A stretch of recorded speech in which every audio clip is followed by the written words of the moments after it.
আসসালামু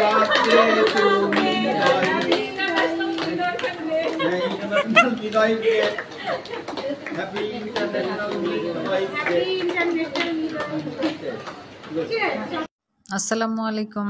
আমি মিডওয়াইফ শামিমা সুলতানা। আজ 5ই মে বিশ্ব মিডওয়াইফ দিবস। মিডওয়াইফারি দিবসে আজকে আমাদের এই ছোট্ট আয়োজন।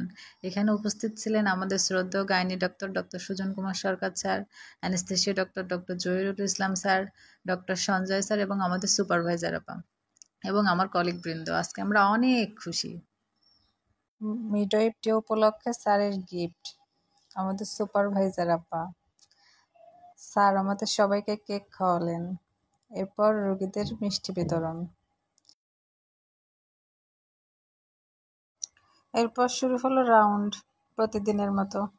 এই যে স্যারের সাথে আমরা রাউন্ড দিলাম। রাউন্ড শেষ করে আমাদের আজকে একটা প্রিভিয়াস ইয়ার্সের পেশেন্ট ছিল, তার ওটি হলো, এবং 2টা ইনকমপ্লিট অ্যাবর্শনের রোগী ছিল, তাদের D&C কমপ্লিট হলো। এভাবেই কেটে গেল আজকের দিনটা।